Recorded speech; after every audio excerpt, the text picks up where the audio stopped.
નમસ્કાર વિદ્યાર્થી મિત્રો, વર્લ્ડ ઇનબોક્સની યુટ્યુબ ચેનલમાં હું પ્રશાંત દોડિયા આપ તમામનું હાર્દિક સ્વાગત કરું છું।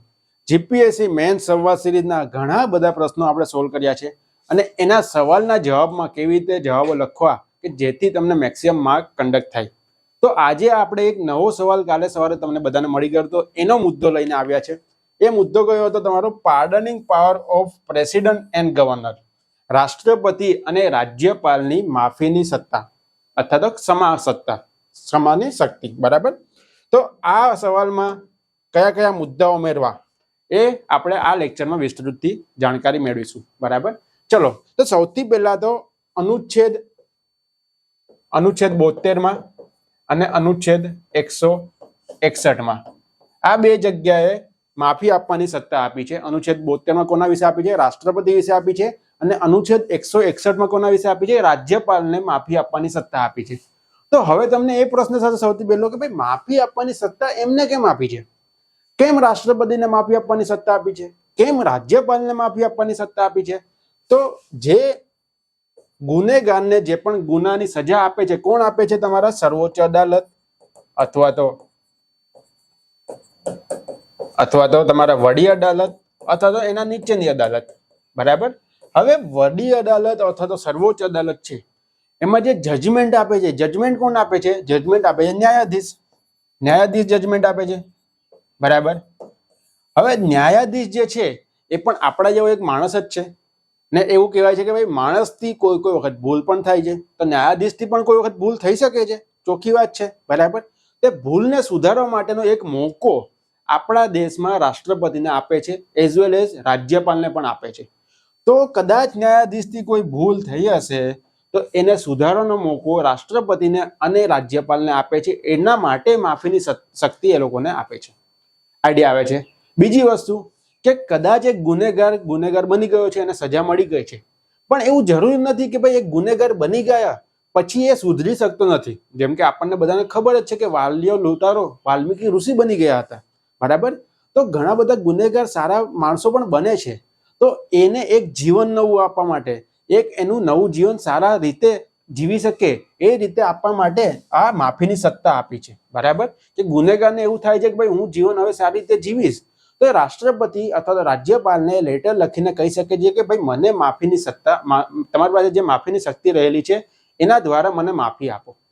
તો આ મેઇન રીઝન છે કે ન્યાયાધીશોની ભૂલ થાય એને સુધારવા માટે, એઝ વેલ એઝ કે જે લોકો ગુનેગાર છે ગુનેગારને પાછું સારું જીવન આપવા માટે, જો એ લોકો જીવવા માંગતા હોય તો પાછું સારું જીવન આપવા માટે માફીની શક્તિ રાષ્ટ્રપતિ અને રાજ્યપાલને આપી છે। બરાબર, ચલો તો કારણો તમને મળી ગયા છે કે કેમ રાષ્ટ્રપતિ અને રાજ્યપાલને માફીની શક્તિ આપી છે। બરાબર, હવે માફીની શક્તિમાં 5 શક્તિ છે, એ 5 શક્તિ એક પછી એક આપણે જોશું। બરાબર, એ 5 શક્તિમાં કઈ કઈ વિભાવનાઓ દર્શાવી છે, કઈ કઈ વસ્તુઓ અંદર એડ થશે, એ બધી વસ્તુ આપણે જોશું, ઉદાહરણ થકી જોશું। પછી આપણે શું કરશું? પછી આપણે એની પ્રક્રિયા જોશું કે ભાઈ માફીની શક્તિ, ધારો કે એક ગુનેગાર છે તે ગુનેગારને માફી જોતી હશે, તે માફી કેવી રીતે મેળવી શકશે? કોને લેટર લખશે? લેટર આગળ જઈને ક્યાં જશે? એ આખી પ્રક્રિયા જે છે એ પ્રક્રિયા જોશું। એના પછી સુપ્રીમ કોર્ટ અને વડી અદાલતના ઘણા બધા કેસીસ છે, તે કેસીસને આપણે જોશું કે ભાઈ એમાં કઈ કઈ વસ્તુ કીધી છે। અને લાસ્ટમાં આપણે શું કરશું? રાજ્યપાલ અને રાષ્ટ્રપતિની જે માફી આપવાની સત્તા છે એ બંનેને કમ્પેર કરશું કે કોની વધારે છે કોની ઓછી છે, ને એના કારણો પણ જોશું। બરાબર, ચલો તો સૌથી પહેલા સત્તા છે તમારી ક્ષમા। ક્ષમાને ઇંગ્લિશમાં કહેવાય છે પાર્ડન। હવે ક્ષમા જે પહેલી સત્તા છે એમાં શું હોય છે? ધારો કે એક વ્યક્તિને 5 વર્ષની સજા મળે છે। બરાબર, કોઈ બીજા વ્યક્તિને આજીવન કેદની સજા મળે છે, કોઈ ત્રીજા વ્યક્તિને ફાંસીની સજા મળે છે।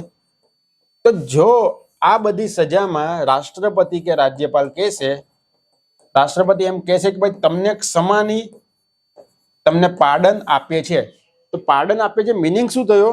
કે હવે આ લોકોએ એક પણ સજા ભોગવવાની રહેશે નહીં। એ લોકો જેલની બહાર નીકળી જશે। જો ફાંસી હશે તો ફાંસીની પણ સજા રદ થશે, જો એને આજીવન કેદ હશે તો આજીવન કેદની પણ સજા રદ થશે। મીનિંગ શું? કે કોઈ પણ સજા હવે એમને મળવા પાત્ર છે નહીં। સિંગલ એક દિવસ પણ હવે જેલમાં રહેશે નહીં। જે દિવસે પાર્ડનિંગ પાવર, જે દિવસે ક્ષમા ઉપર સાઇન થઈ, રાષ્ટ્રપતિ અથવા રાજ્યપાલે ક્ષમા ઉપર સાઇન કરી, એ દિવસે જેલની બહાર નીકળી જશે।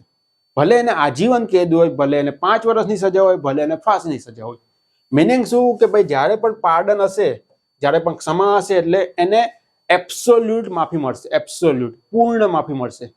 સમજ પડે છે? તો પહેલું હતું તમારું ક્ષમા પાર્ડન. બરાબર. ચલો હવે બીજું જોશું આપણે. બીજું શું છે? તો બીજું છે તમારું લઘુકરણ, કમ્યુટેશન કહેવાય છે લઘુકરણ. બરાબર. હવે લઘુકરણમાં શું કહેવા માંગે છે? લઘુકરણમાં આપણે ઉદાહરણ થકી સમજીએ કે કોઈને આજીવન કેદની સજા આપી છે, આજીવન કેદ આપી છે.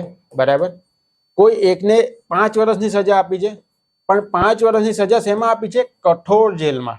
જેલના પણ અલગ અલગ પ્રકાર હોય છે, એમાં કઠોર જેલમાં 5 વર્ષની સજા આપી છે. બરાબર. તો જેલનું જે 5 વર્ષ છે એને ઓછા નથી કરવાના, પણ આ એનો જે વ્યવહાર છે, કઠોર જેલને બદલે શું કરવાનું છે? સામાન્ય જેલ કરવાનું છે. કઠોર જેલને બદલે સામાન્ય જેલ કરવાનું છે. તો એને શું કહેવાય છે? લઘુકરણ કહેવાય છે, કમ્યુટેશન કહેવાય છે. કે ભાઈ જે સજાની જે અવધિ છે, જે ટાઈમ છે, ટાઈમ સેમ જ રાખવાનો છે, પરંતુ એની જે પણ વ્યવહાર છે એનો જે કઠોર જેલ હતું, કઠોર જેલમાંથી સામાન્ય જેલ કરી શકે છે. ધારો કે આજીવન છે, તો આજીવનને બદલે એમને 10 વર્ષની કે 14 વર્ષની કે 15 વર્ષની કે જેટલા પણ વર્ષ હશે એટલા વર્ષની સજા આપી શકે છે. તો આ શું થયું? તમારી કઠોર સજામાંથી ઓછી સજા, એનું જે વ્યવહાર હતો એ તમારો નીચું થયો છે, એને સામાન્ય બનાવ્યો છે. સમજ પડે છે?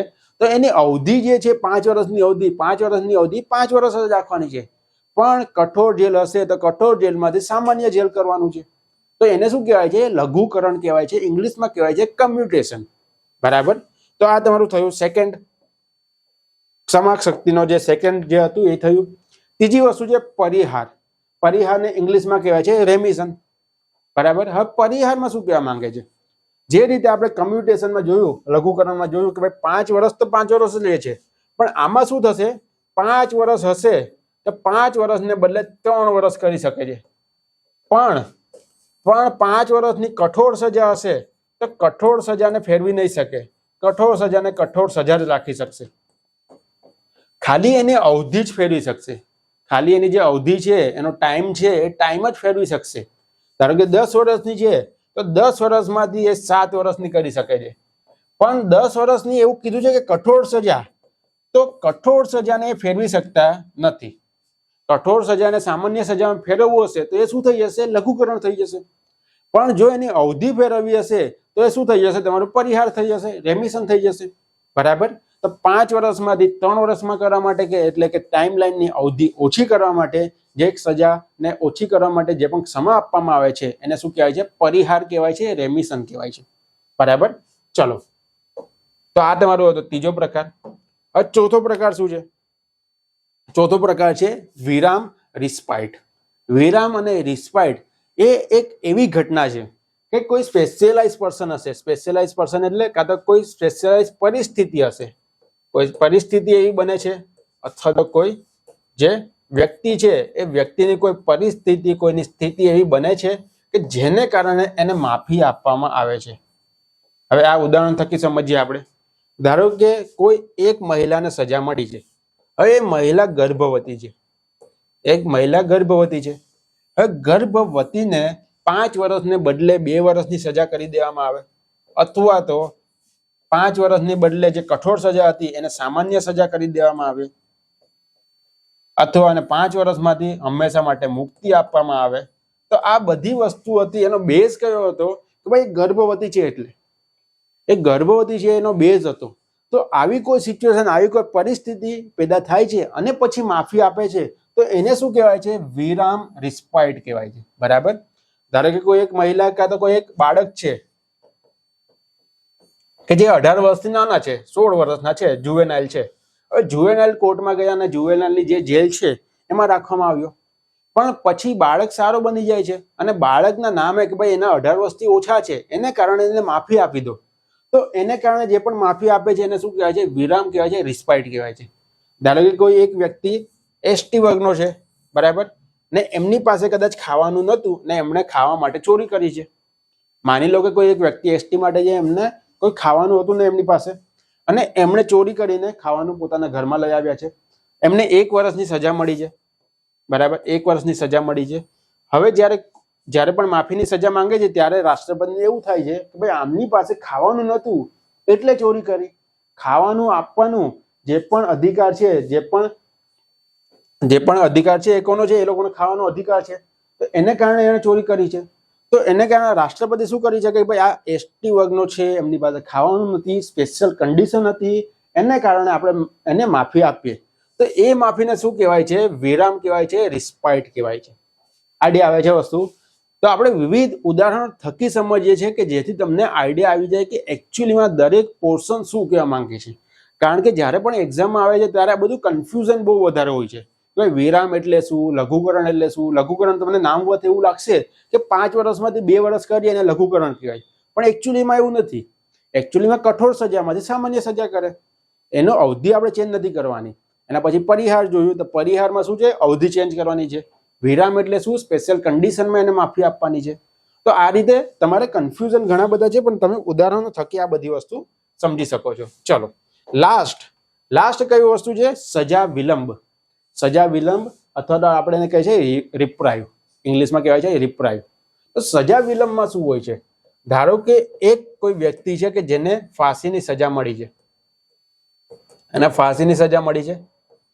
હવે એ ફાંસીની સજા માટે માફી માંગે છે કે ભાઈ રાષ્ટ્રપતિને લેટર લખે છે કે ભાઈ મને આ માફીની સજામાંથી મને ફાંસીની સજામાંથી માફી આપી દો. હવે ફાંસીની સજામાંથી માફી આપવા માટે હજી રાષ્ટ્રપતિનો કોઈ પણ જવાબ આવ્યો નથી. એમની 10 ઓગસ્ટે એમની ડેટ છે કે ભાઈ 10 ઓગસ્ટે એમને ફાંસી મળશે. આમને 31 માર્ચે લેટર લખ્યો છે રાષ્ટ્રપતિને, બરાબર? રાષ્ટ્રપતિને 31 માર્ચે લેટર લખ્યો છે, પણ રાષ્ટ્રપતિનો હજી સુધી કોઈ પણ જવાબ આવ્યો નથી. મિનિંગ શું કે રાષ્ટ્રપતિ પાસેથી કોઈ પણ જવાબ નથી આવ્યો. તો ભવિષ્યમાં કદાચ આપણે 10 ઓગસ્ટ એને ફાંસી આપી દઈએ, ભવિષ્યમાં રાષ્ટ્રપતિનો એવો જવાબ આવશે કે ભાઈ આને ફાંસી નથી આપવાની, તો એ વ્યક્તિને ફાંસી અપાઈ ગઈ છે, બરાબર? તો એને લીધે આવી જ્યારે કન્ડિશન બને છે કે જ્યારે એમણે માફી માંગી હશે અને માફી હજી સુધી રાષ્ટ્રપતિ અથવા રાજ્યપાલ પાસે એમને પડી છે, એમનો કોઈ જવાબ નથી આવ્યો, તો ત્યારે એમને શું કરવામાં આવે છે? સજા લંબાવવામાં આવે છે. સજાને લંબાવવામાં આવે છે. એટલે કે 10 ઓગસ્ટને બદલે હવે શું કરશે? 10 સપ્ટેમ્બરે કરશે. હું તમને ઉદાહરણ માટે કહું છું કે 10 ઓગસ્ટે જ્યારે એમને ફાંસી આપવાની હતી એને બદલે હવે 10 સપ્ટેમ્બર આપશે. 1 મહિનો વિલંબ કર્યો. 1 મહિનો એમને ફાંસી આપવા માટે વિલંબ કર્યો. તો 1 મહિનો વિલંબ કર્યો તો એ માફીને કઈ માફી કહેવાશે? સજા વિલંબ કહેવાશે. આઈડિયા આવે છે બધાને? તો એને શું કહેવાશે? સજા વિલંબ કહેવાશે કે ભાઈ આજે એને ફાંસી આપવાની હતી પણ રાષ્ટ્રપતિ અથવા રાજ્યપાલનો જવાબ નથી આવ્યો, એને કારણે એ સજામાં વિલંબ કરવાનો છે, ફાંસી આપવામાં વિલંબ કરવાનો છે, બરાબર? તો 5 વસ્તુ આપણે જોઈ. પહેલી વસ્તુ હતી ક્ષમા. ક્ષમામાં એટલે શું? એબ્સોલ્યુટ તમારે માફી આપવામાં આવે. બીજી વસ્તુ આપણે જોયું હતું તમારે લઘુકરણ. લઘુકરણમાં શું હતું કે કઠોરમાંથી સામાન્ય સજા આપવામાં આવે. ત્રીજી વસ્તુ આપણે જોઈ પરિહાર. પરિહારમાં શું કીધું હતું કે ભાઈ 5 વર્ષમાંથી 2 વર્ષમાં, એટલે કે એની અવધિ ઓછી કરવામાં આવે. ચોથી વસ્તુ જોઈ હતી આપણે વિરામ. વિરામમાં શું હતું કે સ્પેશિયલ કન્ડિશનમાં માફી આપવામાં આવશે, જેમ કે ગર્ભવતી મહિલા. લાસ્ટ આપણે શું જોયું હતું? સજા વિલંબ. સજા વિલંબ એટલે શું? ભાઈ માફીની સજા માંગી છે પણ હજી એની રિક્વેસ્ટ એની પેન્ડિંગ છે રિક્વેસ્ટ, એને કારણે એને વિલંબ કરવામાં આવે છે. આજે ફાંસી આપવાની હશે તો 1 મહિના પછી ફાંસી આપવામાં આવશે, બરાબર? તો આ 5 વસ્તુ જે હતી એ 5 વસ્તુ અનુચ્છેદ 72માં એઝ વેલ એઝ અનુચ્છેદ 161માં દર્શાવ્યું છે, બરાબર? હવે આપણે એ જોશું કે ભાઈ એની પ્રક્રિયા કઈ છે, એના કેસો કયા છે. તો અલગ અલગ સુપ્રીમ કોર્ટના અને હાઈકોર્ટના કેસ છે. એ કેસમાં જોશું કે એમાં જજમેન્ટમાં કઈ કઈ વસ્તુ કીધી છે, બરાબર? તો સૌથી મેન ઇમ્પોર્ટન્ટ કેસ જે છે એ ઇમ્પોર્ટન્ટ કેસ છે તમારો મારું રામ કેસ. મારું રામ કેસ 1980. મારું રામ કેસ 1980.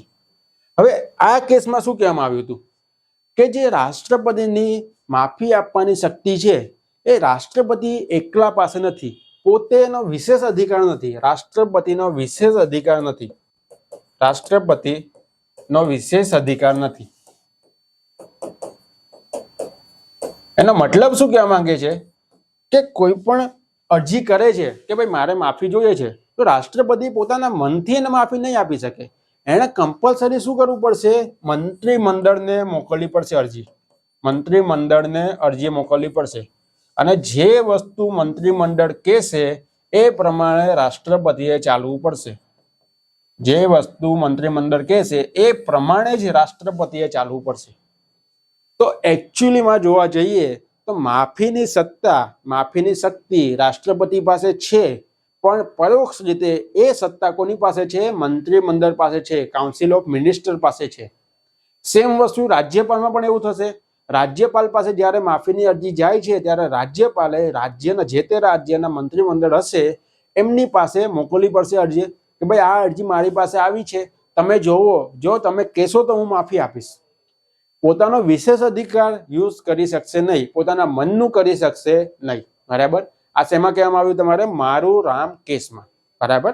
ચલો નેક્સ્ટ આપણે જોઈએ. નેક્સ્ટ કેસ કયો છે? તો નેક્સ્ટ કેસ આપણે જોઈશું કેસર સિંહ કેસ. સેકન્ડ કેસ છે તમારો કેસર સિંહ કેસ. કેસર સિંહ કેસ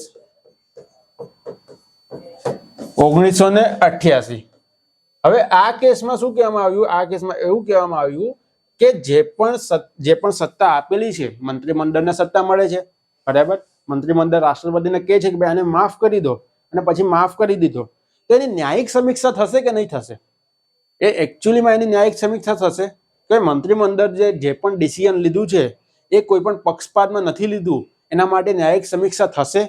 તો કેસર સિંહ કેસમાં શું કહ્યું કે ન્યાયિક સમીક્ષા થશે.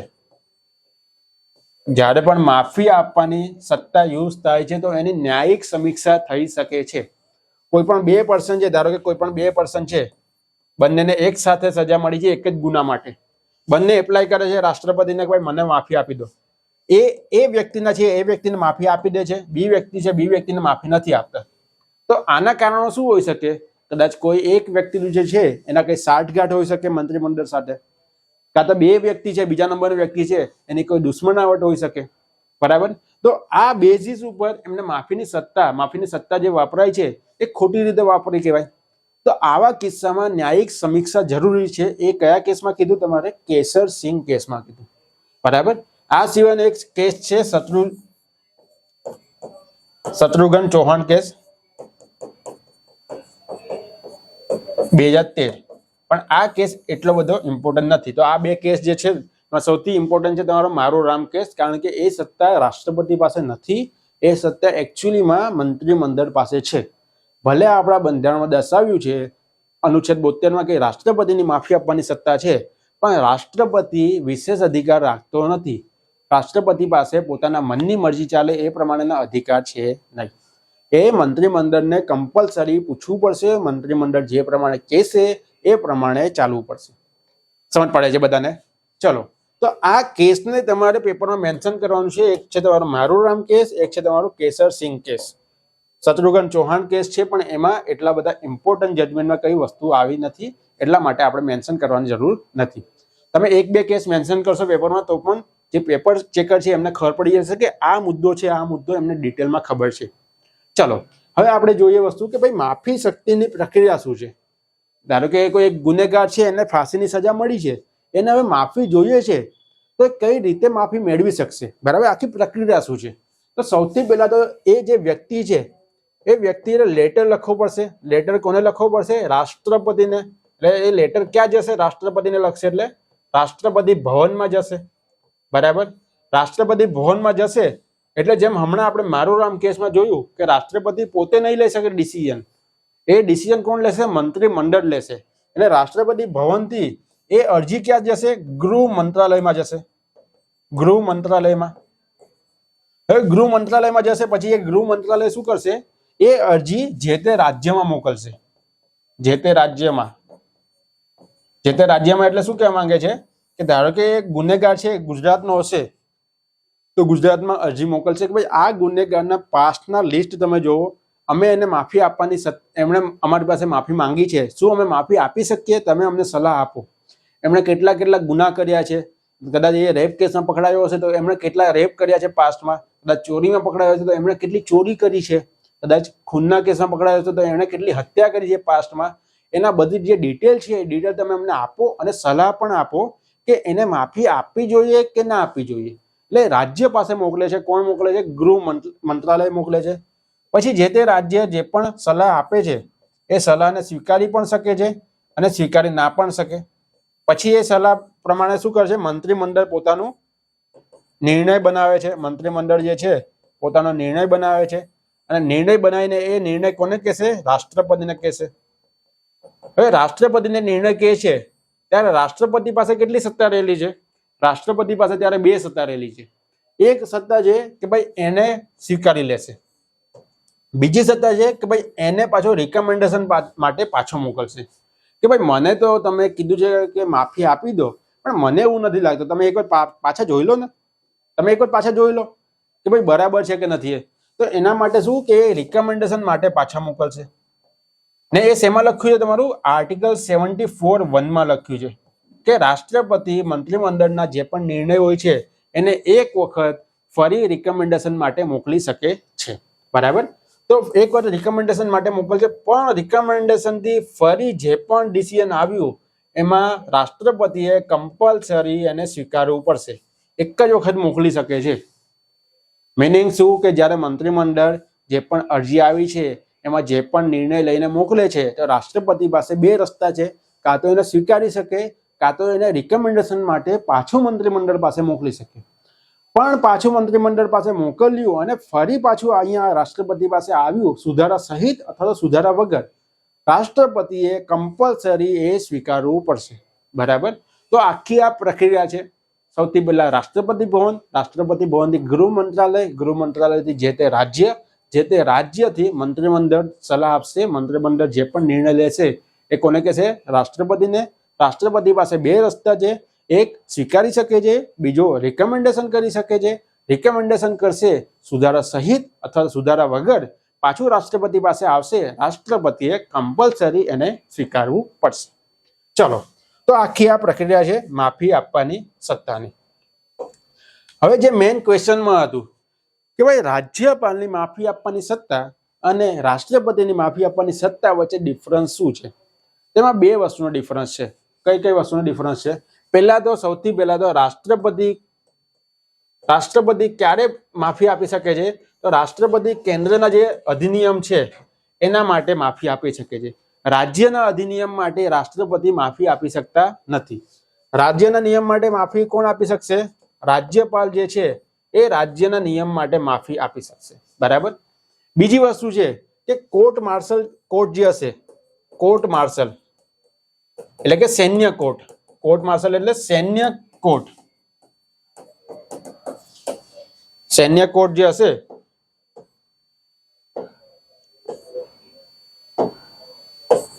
ચલો સૈન્ય કોર્ટ જે હશે એમાં કોઈ પણ ગુનેગાર બન્યું હશે તેમાં રાજ્યપાલ માફી આપી શકશે નહીં. એમાં કમ્પલસરી કોણ માફી આપશે? રાષ્ટ્રપતિ જ માફી આપી શકશે. રાજ્યપાલ એમાં માફી આપી શકશે નહીં. સમજ પડે એ વસ્તુ? તો પહેલો ડિફરન્સ છે કે રાષ્ટ્રપતિ કોના નિયમોને આધીન માફી આપશે? ખાલી કેન્દ્રના નિયમોને આધીન આપશે. રાજ્યપાલ કોના નિયમોને આધીન માફી આપશે? રાજ્યના નિયમોને આધીન માફી આપશે. બીજો ડિફરન્સ શું છે? કોર્ટ માર્શલ એટલે કે સૈન્યની જે પણ કોર્ટ છે એમાં કોઈ પણ ગુનેગાર બન્યો છે તો એને માફી કોણ આપશે? એને કમ્પલસરી રાષ્ટ્રપતિ જ માફી આપશે. બરાબર? ત્રીજો શું ડિફરન્સ છે? ત્રીજો એ ડિફરન્સ છે કે કોઈ પણને ફાંસીની સજા મળે છે પછી એ રાજ્યના ગુનાના આધારિત મળી હશે કે કેન્દ્રના ગુનાને આધારિત મળી હશે, એને માફ કરવાની સત્તા કોની પાસે છે? એને માફ કરવાની સત્તા માત્ર રાષ્ટ્રપતિ પાસે છે. જ્યારે પણ ફાંસીની સજા મળી હશે એને માફ કરવાની સત્તા માત્ર રાષ્ટ્રપતિ પાસે છે, રાજ્યપાલ પાસે નથી. રાજ્યપાલ પાસે કઈ સત્તા છે? માત્ર એને મોકૂફ રાખવાની અથવા તો એને ઓછી કરવાની. આ બે સત્તા છે, પણ એને માફ કરવાની સત્તા રાજ્યપાલ પાસે છે નહીં. તો ડિફરન્સમાં મેઇન 3 ડિફરન્સ લખવાના છે. કેન્દ્ર માટે રાષ્ટ્રપતિ, રાજ્યના નિયમ માટે રાજ્યપાલ, કોર્ટ માર્શલ માટે માત્ર રાષ્ટ્રપતિ. ત્રીજો ડિફરન્સ શું છે કે જ્યારે પણ ફાંસીની સજા આપે છે તો એને માફ કરવાની એટલે આપણે 5 ટાઈપ જોઈએ. એમાં સૌથી પહેલી માફ કરવાની સત્તા માત્ર રાષ્ટ્રપતિને છે. રાજ્યપાલ પાસે ખાલી મોકૂફ રાખવાની અથવા તો એને ઓછી કરવાની સત્તા છે. તો આ ક્વેશ્ચનમાં બધા પોઈન્ટ આપણે આવડી લીધા છે. પહેલેથી આપણે જોયું કે ભાઈ માફીની સત્તા કેમ આપે છે, પછી માફીની સત્તાના અલગ અલગ 5 ટાઈપ છે, 5 ટાઈપ જોયા. સુપ્રીમ કોર્ટના કેસ જોયા આપણે અલગ અલગ, મારુરામ કેસ, કેસરસિંહ કેસ. પછી માફી આપવાની સત્તાની આખી આપણે પ્રક્રિયા જોઈ. અને છેલ્લે રાજ્યપાલ અને રાષ્ટ્રપતિ પાસે માફી આપવાની સત્તામાં કયા કયા ડિફરન્સીસ, કયા કયા તફાવત છે એ આપણે જોયા. તો આખા પ્રશ્નના જવાબમાં આ બધી વિગતો તમે ઉમેરશો તો તમને 10માંથી 7 કે 8 માર્ક મળવા પાત્ર બનશે. અને આ 7 કે 8 માર્ક જે છે એ તમારા માટે મેક્સિમમ રહેશે. તો આ સવાલના જવાબમાં તમને બધાને બહુ સારી રીતે સમજ પડી હશે અને વિસ્તૃતમાં તમને બધાના આ મુદ્દાઓ, આ બધા જે એંગલો જે હતા એ તમે આવરી શકશો એવી હું આશા રાખું છું. નેક્સ્ટ લેક્ચરમાં આપણે ફરી એક મુદ્દા સાથે મળીશું. ત્યાં સુધી જય હિન્દ, જય ભારત.